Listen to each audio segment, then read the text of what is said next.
Hello guys, நான் ஒரு vs பேசுகிறேன். இன்றைக்கி நம்ம பார்க்க போகிற சீரிஸோட நேம் வந்து தி நைட் ஆஃப் தி ஏரியன்னு சொல்லக்கூடிய ஃபுட்பால் அனிமே சீரிஸோடைய எபிசோட் 3 அதை இன்றைக்கி நம்ம பார்க்க போகிறோம். அதனால் இன்றைக்கி நம்ம சேனலுக்கு புதுசாக இருந்தீங்கன்னா உங்களால் முடிஞ்ச சப்போர்ட் நம்ம சேனலுக்கு சப்ஸ்கிரைப் பண்ணி சப்போர்ட் பண்ணுங்கள். அது மட்டும் இல்லாமல் கூட இருக்க பிறகு நாள் வச்சுங்க. அப்போ தான் நம்ம போகிற அடுத்த வீடியோ எல்லாமே நோட்டிஃபிகேஷன் வரும். இதுக்கு முன்னாடி ஃபஸ்ட் 2 எபிசோட் போட்டுருவோம். அந்த எபிசோட பார்க்குறதுங்க பிளேலிஸ்ட் போய் செக் பண்ணி பார்த்துருங்க. அப்போ தான் இந்த கதையை புரியும். முடிஞ்சளவுக்கு சப்போர்ட் கொடுங்க. அடுத்த எபிசோட போடுவேன். அதே மாதிரி அனிமேஷன் கொஞ்சம் ஓல்டாக இருந்தாலுமே கதை வயசாக நல்லா இருக்கும் கைஸ். அதனால் பொறுமையாக போகிறேங்க. கண்டிப்பாக இந்த வீடியோக்கு ஒரு 1K லைக் ஆச்சு கொண்டு வாங்க. அப்போ தான் அடுத்த வீடியோ எல்லாமே ரொம்ப ஸ்பீடாக வரும். முடிஞ்சளவுக்கு பார்த்து சப்போர்ட் பண்ணுங்கள். சரிங்க, சமைச்சோட கதை குழப்பலாமா? இப்போ ஆக்ஷன் நடந்த பிறகு பார்த்தா நம்ம ஹீரோக்கு ஒரு சின்ன கனவு வருது. அந்த டீம்ல பார்த்தா தன்னுடைய அண்ணன் தன்னுடைய கையை பிடிச்சி தூக்கின்னு போற மாதிரி அவனை யோசிச்சு பார்க்க அவன் ஸ்மைல் பண்ண வச்சு அதுக்கப்புறம் நம்பிக்கை அவன் கூட போறான். அதுக்கப்புறம் இப்போ பார்த்தா இவங்க 2 பேரும் ஹாஸ்பிட்டலுக்கு கூட்டு போயிட்டு இருக்காங்க. 2 பேரும் ஸ்ட்ரக்சர்ல எடுத்துன்னு போயிட்டு ஐசியூ வார்டில் வந்து அட்மிட் பண்ணிருக்காங்க. ட்ரீட்மெண்ட் ஒரு பக்கம் நடந்துட்டு இருக்க நம்ம நானும் அவன் பார்த்தா ஹீரோவுடைய அம்மாவுக்கு கால் பண்றாங்க. கால் பண்ணி நடந்த விஷயத்தை எல்லாமே சொல்ல அதுக்கப்புறம் பார்த்தா அவங்க சோகமாயிட்டு பிளாட்டை கீழே உடைக்கிறதே தெரியுது அவங்க எவ்வளவு வருத்தத்தில் இருக்காங்கன்னு. அவங்களும் அதிர்ச்சியில் இருக்க. இன்னொரு பக்கம் இதே விஷயத்தை அவங்க அப்பா கிட்ட சொல்ல அவங்க அப்பா வேலைக்கு போகாம இவங்களை பார்க்கறதுக்காக திரும்ப வந்துறாரு. இன்னொரு பக்கம் ஸ்கூல்ல பார்த்த டீச்சர் ஹீரோவுடைய தங்கச்சிக்கு இன்ஃபர்மேஷன் கொடுக்குறாங்க. கூடவே ஸ்போர்ட்ஸ் கிளப்ல சேர்ந்தவனுக்கு எல்லாருக்குமே தெரியுது இந்த விஷயம். எல்லாருமே அதிர்ச்சிறாங்க. சர்ஜரி ஆரம்பிக்கிறாங்க. அதுக்கப்புறம் இப்போ ஹீரோவுடைய சின்ன பிளாஷ்பேக் காமிக்க அவன் பார்த்தா நல்லா தூங்கிட்டு இருக்கான். டேக்காக ஏஞ்சிக்கிடான். என்ன மேட்ச் ஆரம்பிக்க பத்தி என்ன பண்ணிட்டு இருக்க நீ? சாரி அண்ணா இதை வந்துட்டேன். அதுக்கப்புறம் அவங்க 2 பேரும் நல்லா விளையாட. இன்னொரு பக்கம் பார்த்தா ஆபரேஷன் தியேட்டர்ல இருந்து மெயினான டாக்டர் வெளியே வர ஹீரோவுடைய அம்மா பாவம் டாக்டர் என்னுடைய பசங்க எப்படி இருக்காங்க? கவலைப்படாதீங்க, சின்ன பையனுக்கு வந்து எது அறுவை சிகிச்சை நம்ம பண்ண வேண்டிய அவசியம் வருது. அதனால இப்போதைக்கு அவனை மெயின்டைன் பண்ணி காப்பாத்திடலாம். ஆனா வேர்ல்டு பிரதருக்கு தான் ரொம்ப சிவியரான அடிபட்டிருக்கு. அதுவும் தலையில. இன்னொரு பக்கம் திரும்பி ஒரு பிளாஷ்பேக் வர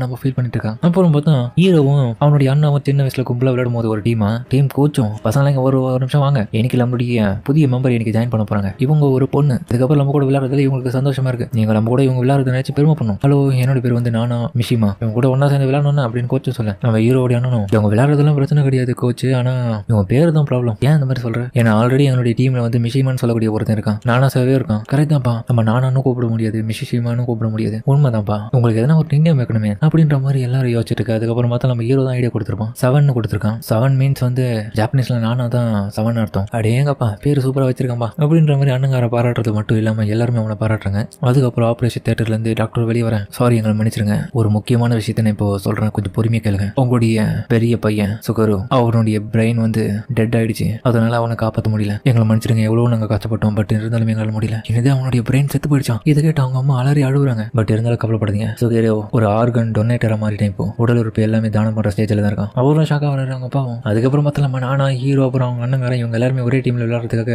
செலக்ட் ஆயிட்டாங்க. அதுக்கப்புறம் பார்த்தா இவங்களுக்கான மேட்ச் நடக்க சுகீரோ பார்த்த நானாக்கு பாஸ் பண்ண ஹீரோ 7 கூப்பிட பின்னாடி ஹீரோ பால் பாஸ் பண்ண அடுத்த செகண்ட் பார்த்து ஹீரோ ஒரு ஷூட் கொடுப்பான். அதோட பால் கோலா மாறிடும். ஜெயிச்சிட்டோம்ல, நீங்க 2 பேரும் நல்லா விளையாடுங்க. அதுக்கப்புறம் சர்ஜரி முடிச்ச கையோட நம்ம ஹீரோவை தனியா கூட்டிட்டு போக இன்னொரு பக்கம் இவங்க மேட்ச் முடிச்ச கையோட அண்ணங்காரன் பார்த்தா ஹீரோவை திட்டிட்டு வந்துட்டு இருக்கான். கொஞ்சம் ஒழுங்கா விளையாடு, கொஞ்சமா லைட்டா சொதப்பிட்டு இருக்கேன் அப்படின்னு அவன் கொஞ்சம் டிப்ஸ் கொடுத்துட்டு இருக்கேன். இன்னொரு பக்கம் நானா இன்னைக்கு நல்லா விளையாடுற மாதிரி ஹீரோவும் அவளை பார்க்க அண்ணங்காரனும் இவளை கூப்பிடுவானா இவ எதுவுமே பேசாம கம்முன்னு ஏதோ ஒரு விஷயத்தை யோசிச்சு பார்த்துருக்கேன். ஏய் 7 என்னாச்சு? என்ன யோசிச்சுட்டு இருக்கேன்? ஒண்ணு இல்ல அப்படின்ற மாதிரி மனசுல அவளையும் யோசிச்சுட்டு இருக்கான். அதுக்கப்புறம் 2 பேரும் மேட்ச் விளையாடுற கையோட வீட்டுக்கு வரேன். அவங்க அம்மாவும் தங்கச்சியும் வர வைக்கிறாங்க. அம்மா இன்னைக்கு நான் ஹையஸ்ட் ஸ்கோர் பண்ண தெரியுமா? தங்கச்சி அறியும் அப்பயே கொழுப்புகளுக்கு என்னப்பா நம்பர் 7 அசிஸ்டன்ட் வேலை பார்த்துருக்க போறேன். என்ன ரொம்ப க்ளோஸா இருக்க மாதிரி கேள்விப்பட்டிருக்கேன் அந்த பொண்ணு கூட. ஏய் என்ன வெறுப்பேத்திரியா? அப்புறம் பார்த்தா ஹீரோவுடைய அண்ணனும் 7 அம்மா எதுக்காக லாஸ்ட் வீக் வந்துருப்பாங்க? இங்க எதனா பிரச்சனையா? எதுவும் கிடையாதுக்கண்ணா. நீங்க எதுக்காக ஏதோ ஒரு விஷயத்தை என்கிட்ட மறைக்கிறீங்க? அவங்ககிட்ட இருந்து எதை மறைக்க முடியும்? ஏன்னா நீ ககிரவ காட்டில ரொம்ப ஷேர் பண்ண பையனாச்சு. ககிரி கிட்ட சொல்லிட்டேன் அப்படின்ற மாதிரி மொத்த விவரத்தையும் சொல்ல. அதுக்கப்புறம் பார்த்தா நானும் சடனா ஒரு நாள் வந்து நான் திரும்பியும் வெளிநாட்டுக்கு போயிட்டு படிக்க போறேன்ற விஷயத்தை அவங்க கிட்ட சொல்லியிருப்பாங்க. என்ன மனுஷங்க சடனா எடுத்த முடிவு என்னோட ஃபேமிலியில நான் இப்படி போய் தான் ஆகணும். பட் இருந்தாலுமே கண்டிப்பா நான் திரும்ப வந்து ஜப்பான்ல தான் வாழ போறேன் அப்படின்ற மாதிரி ககிரோ ஃபீல் பண்ண. ககிரோ இதுக்கெல்லாம் யார்ட்ட ஃபீல் பண்ணிட்டு இருக்கேன்? கண்டிப்பா நான் வர்றதுக்குள்ள நீ மிகப்பெரிய ஃபுட்பால் பிளேயரா வந்திருப்பேன்.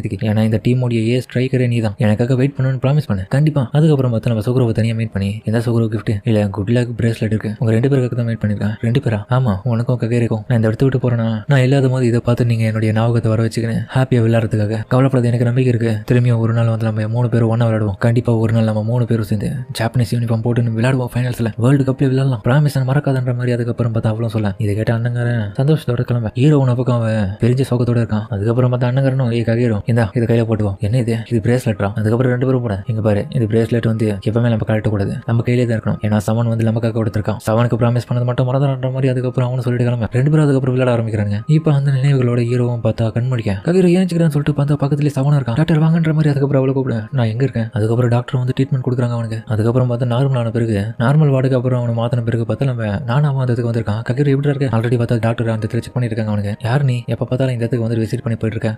நான் வந்து இவனுடைய சைல்டுஹுட் ஃப்ரெண்டு, அது மட்டும் இல்லாம சாக்கர் மேனேஜர் நானா மினிஷிமா. அப்படியா பரவாயில்ல, இவனுக்கு உன்னுடைய வாய்ஸ் எப்பெல்லாம் கேட்குதோ அவனுடைய ஹார்ட் பீட் பயங்கரமா துடிக்குது. அவன் நல்லபடியா பாத்துக்கோ, நீ வர வச்சு அவனுடைய ஹார்ட் பீட் ரொம்ப வேகமா நல்லாவே துடிக்குது. அதனால நீ அடிக்கடி வந்துட்டு அவனை பார்த்துட்டு போ மிஷிமா. அதுக்கப்புறம் பார்த்தா நம்ம நானாவும் அவனுடைய நண்பர்களை கூட்டு வந்திருக்காங்க. சுகீர் இல்லாம ககீருக்கு மனசு கஷ்டமாயிடும். அதனால முடிஞ்சிருக்கு அவனுக்கு எந்த விஷயமே தெரியாம நம்ம தான் பாத்துக்கணும். கவலைப்படாதீங்க. ககீர் அதுக்கப்புறம் பார்த்தா முடிச்சிட்டு இருக்கேன். ககீர் உள்ள வரலாமான்னு சவனும் கேட்க, டேய் ககீரோ உன்னை பத்தி ரொம்ப கவலைப்பட்டா, நீ நல்லா இருக்கீடா அப்படின்ற மாதிரி கட்டி பிடிச்சி ஆயிட்டு இருக்கேன். கோட்டம் உன்னுடைய இதயத்துல வந்து அறுவை சிகிச்சை பயங்கரமா பண்ணிருக்காங்களா, நாங்க ரொம்பவும் கவலைப்பட தெரியுமா. கவலைப்படாதீங்க, இப்போ எனக்கு எந்த விதமான அடியோல நல்லா தான் இருக்கேன். நீ திரும்பவும் கிளப்புக்கு வரதுக்காக நாங்க காத்துட்டு இருக்கோம்டா. ஆமா ஏய், நான் சாக்கர் கிளப்பை விட்டு எப்பயோ குயிட் பண்ணிட்டேன், உங்களுக்கு தெரியாதா. என்ன சொல்றேன், சடனா ஏன் இந்த முடிவு எடுத்தேன். ஆல்ரெடி என்னுடைய பிரதர் கிட்ட நான் பேசிட்டேன், உங்களுக்கு தெரியுமா தெரியாதுன்னு தெரியல. பட் இருந்தாலுமே என்னுடைய பிரதர் கிட்ட திரும்பவும் இந்த மாதிரியான விஷயம் நிறைய பேசணும். என்னை விடவும் நான் அவனை நினைச்சது ரொம்ப கவலைப்படுறேன். கண்டிப்பா நான் கூடிய சீக்கிரமே என்னோட பிரதரை பார்க்கணும். ஆனா சவனும் பார்த்த ககீர் என்ன ஆச்சு, நீ வீடா பண்ணிட்டு இருக்கேன், ஏன் இவ்வளவு சோகமா இருக்கின்ற மாதிரி பார்க்க. அதுக்கப்புறம் பார்த்தா அந்த டாக்டர் வராங்க. நான் உன்னுடைய பிரதரை பத்தி சொல்றேன், உங்களை பார்த்து ரொம்ப சந்தோஷம். ககீர் ஆயிதாவா, நான் தான் கிளினிக்கல் சைக்காட்ரிஸ்ட் ஐயக்கா மெயின். வாங்க வாங்க. சுகுரோக்கும் நான் இதுக்கு முன்னாடி தான் கவுன்சிலராக இருந்திருக்கேன் இந்த ஹாஸ்பிட்டல். இப்போ சொல்ல போற விஷயத்த கொஞ்சம் பொறுமையா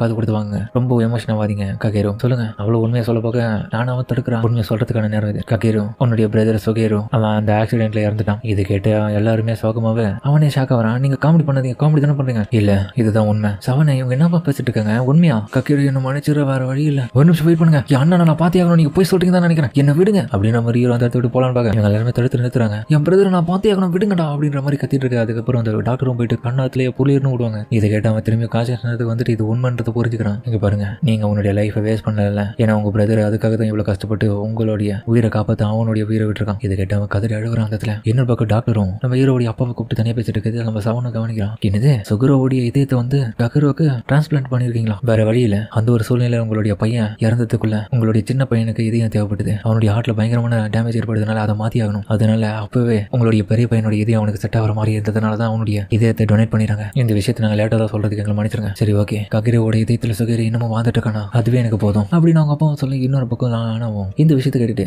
என்னது சுகரோடைய இதயத்துல வந்து ககீருக்கு மாத்திருக்காங்களா அப்படின்னு அவன் ஷாக் ஆகிறது மட்டும் இல்லாம அதுக்கப்புறம் பார்த்தா ஒரு 2 மாசம் கழிச்சு நம்ம ஹீரோ பார்த்தோம். இப்போ ஓரளவுக்கு ரெக்கவர் ஆயிட்டான். நிறைய ஒர்க் அவுட்ல நல்லாவே பண்ணிட்டு இருக்கான். இப்போ எப்படி இருக்கான், பரவாயில்ல, எல்லாமே ஸ்மூத்தா போயிட்டு இருக்கு. ஓரளவுக்கு அவன் கான்சியஸ்னஸோட தான் இப்போ இருக்கான். இப்போ மனசளவில் அவன் ரொம்ப கிளியரா இருக்கான். இருந்தாலும் எனக்கு ஆச்சரியப்படுற விஷயம் என்னன்னா, இந்த பையன் எப்படி அது வழி அடாப்ட் ஆயிட்டேன் இந்த விஷயத்துக்கு. அதுக்கப்புறம் ஹீரோ வீட்ல இருந்து ரெடி ஆயிட்டு ஸ்கூலுக்கு கிளம்பி வரேன். ஸ்கூல்ல பார்த்து கிளாஸ்ல பசங்க கிட்ட எல்லாரும் இங்க பாருங்கப்பா நான் ஃபுல் ரெக்கவர் ஆயிட்டேன்ப்பா, ஆமாமா தலைவன் ரெடி ஆயிட்டான் அப்படின்ற மாதிரி எல்லாரும் கொண்டாடுறாங்க. அதுக்கப்புறம் சாக்கர் கிளப்ல பார்த்தோம் கிளப் ரெசிக்னேஷனை கொடுத்துருக்கான் ஹீரோவும். என்ன மன்னிச்சிருங்க குனிமாட் சோசன் பாய், எனக்கு சீரியஸா இன்ஜூர் ஆயிருக்கு. கண்டிப்பா என்னால தொடர்ச்சி ஆட முடியுமான்றதும் தெரியல. வேணும்னா நான் உண்மையிலேயே மேனேஜர் வேலையை கூட பார்க்கறதுக்கு தயாரா இருக்கேன். எனக்கு நல்லாவே பிடித்த உன்னுடைய சூழ்நிலை, உடம்பு நல்லபடியா பாத்துக்கோ. ஆனா போறதுக்கு முன்னாடி ஒரு விஷயம், உன்னுடைய பிரதர் ஜப்பானுடைய வேர்ல்டு சாக்கர் பிளேயரா இருந்தான், அதுதான் உன்னுடைய குறிக்கோள். அதனால ககீரோ நீ ஒரு ஸ்ட்ரைக்கர்ன்றதை மறந்துடாத, நீ ஒன்னும் மேனேஜர் கிடையாது. நீ விளையாடுற திரும்ப வந்து விளையாடுறதுக்காக நான் எப்பவுமே காத்துட்டு இருப்பேன் அப்படின்ற மாதிரி அவரு சொல்ல இன்னொரு பக்கம் ஹீரோவும் எல்லாத்துக்கும் ரொம்ப தேங்க்ஸ் அப்படின்ற மாதிரி அவருக்கு பயமே சொல்லிட்டு கிளம்புறான். இந்த பக்கம் பசங்க விளையாடி இருக்க அந்த கிரௌண்ட்ல பார்த்தா தன்னுடைய அண்ணங்க இருக்கிற மாதிரி அவனை யோசிச்சு பார்க்க. அதுக்கப்புறம் பாலும் பார்த்தா ஹீரோ வரும்போது அவன் கிட்ட வரேன், யோகினாவோ நிஷிமா சொன்னதை நான் கேட்டேன், இப்போ நீ பிசிக்கலி ரொம்ப ரெக்கவர் ஆயிட்டமே, வேணா விளையாட்டுக்கு வாங்கிட்டா போய் விளையாடலாம். இல்ல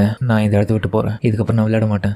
ஓகே என்னடா சொல்றேன், எப்போ பார்த்தாலும் இதை விட்டு ஓடிடலாம்னு சொல்லிட்டு நினைச்சிட்டு இருக்கியா, உனக்கு நல்லாவே விளையாட வருது அப்படி நீ சொல்றதுக்கு என்னுடைய அண்ணங்காரன் தான் ஞாபகத்துக்கு வரான். ஆனா நம்ம ஹீரோவும் பால் மேல காலை வச்சு சொல்றான். அந்த ஒரு விஷயத்தை பார்க்கும்போது யோசிஷோக்கு நம்மளுடைய சுகுரோவோட ஞாபகம் வருது. எங்க பாரு, நான் எப்போ இந்த இடத்த விட்டு போகணுன்றது எனக்கு ஆசை கிடையாது, எனக்கு விளையாடுறதுக்கு விருப்பம் இல்லை அப்படின்ற மாதிரி சொல்லிட்டு கிளம்ப. இன்னொரு பக்கம் நானும் என்னாச்சுப்பா ககீரோ சாக்கரை விட்டு நின்று சொல்றான். இல்லப்பா உண்மையிலேயே வந்து அது சுகுரோவா ககீரோவானே எனக்கு தெரியல, அவன் பேசும்போதே எனக்கு தெரியுது அவங்க அண்ணங்காரன் தான் அந்த இடத்துல நின்று பேசுற மாதிரி. அதுக்கப்புறம் பார்த்தா நான் அவன் கூடயே ஜாலியாக என்ஜாய் பண்ணி போயிட்டு இருக்காங்க. எல்லா இடத்தையும் ஓரளவுக்கு பார்த்து ரசிச்சு போயிட்டு இருக்கு. நம்ம ஹீரோக்கு மன நிம்மதி வரத்துக்கு நம்ம ஹீரோக்கு ரொம்ப ரிலாக்ஸா இருக்கு. அதுக்கப்புறம் நானும் எவ்வளவு சொல்லி புரிய வைக்கிறான், உன் அண்ணனுடைய கோல் வந்து நீ மிகப்பெரிய ஒரு வேர்ல்டு சாக்கர் பிளேயரா வரணுன்றது, ஆனா நீ என்னடா இதை விட்டு போகணுன்ற. இல்ல என் அண்ணன் சொல்லிட்டான் எனக்கு சாக்கர் வராதுன்னு, அதனால விளையாடுறதுல பிரயோஜனம் கிடையாது, அப்பெல்லாம் கிடையாதுடா அப்படின்ற மாதிரி பார்க்க. அதுக்கப்புறம் பார்த்து அந்த இடத்துல விளையாடி இருக்க ஒரு சில பசங்க வந்து பால நம்ம ஹீரோ கிட்ட அனுப்ப, மிஸ்டர் பால இந்த இடத்துல கிளிக் பண்ணுங்க. இன்னொரு பக்கம் நம்ம ஹீரோவும் இந்த விஷயத்தை பார்க்கும்போது நானும் அந்த பாலை தள்ளி விடலாம்னு பார்க்க. இன்னொரு பக்கம் பார்த்து ஒரு பொண்ணு பார்த்தா கதருவான். ஏன்னா பார்த்தா அவளுடைய நாய் வந்து ரோட்டுக்கு போக அவளும் போயிட்டு அந்த நாயை காவலாம் போவான். அந்த டைம்ல ஒரு காரும் அவளை மோதலான்னு வரேன். நம்ம ஹீரோ அந்த பால் எடுப்பான், எடுத்து ஒரு ஷூட் கொடுப்பான். இந்த பசங்களை தாண்டி கரெக்டா அங்க வர காரோடைய முன்னாடி கண்ணாடியில அந்த டிரைவருக்கு மறைக்க, அதோடய பார்த்தா அவன் டிஸ்ட்ராக்ட் ஆகிட்டு அப்படியே பிரேக்கை போட்டு நிறுத்திடுவான். இல்லைன்னா என்னத்துக்கு இந்த பொண்ணு ஏத்துட்டுவான். எல்லாரும் பார்த்துட்டு அவன் மனது பார்த்து ஷாக் ஆகிறாங்க. நானும் அவனோட பக்கம் நம்ம ஹீரோவை திரும்பி பார்க்க அவன் கண்ணுக்கு பார்த்தா இப்போ நம்ம ஹீரோவும் அண்ணங்கிற சுகுரோ மாதிரி தெரியுறான். அதோட இந்த தலையை எபிசோட முடிக்கிறாங்க. சரிங்க, இந்த வீடியோ அப்படின்னு கமெண்ட் சொல்லுங்க. மறக்காம இந்த வீடியோ பிடிச்சிக்கணும், அப்புறம் பிடிச்சிருந்தா லைக் போடலாம், பிடிச்சாலும் சப்ஸ்கிரைப் பண்ணி சப்போர்ட் பண்ணுங்க. அது மட்டும் இல்லாமல் அது கூட இருக்க பெருக நாள் வச்சுக்கோங்க. அப்போ தான் நான் ஒரு அடுத்த வீடியோ நோட்டிஃபிகேஷன் கண்டிப்பாக வழக்கம் மறக்காம இந்த எபிசோட் பிரமாதமாக இருக்க முடியல யாரும் நம்ம பொறுமையாக பார்ப்பீங்க நம்புறேன். இந்த வீடியோ பிடிச்சாலுமே கமெண்ட் உங்களுக்கு பிடிச்ச மாதிரி போகணும் நானும் பார்த்துக்கிறேன். சரிங்க சமத்தோட இந்த வீடியோ முடிச்சுப்போம்.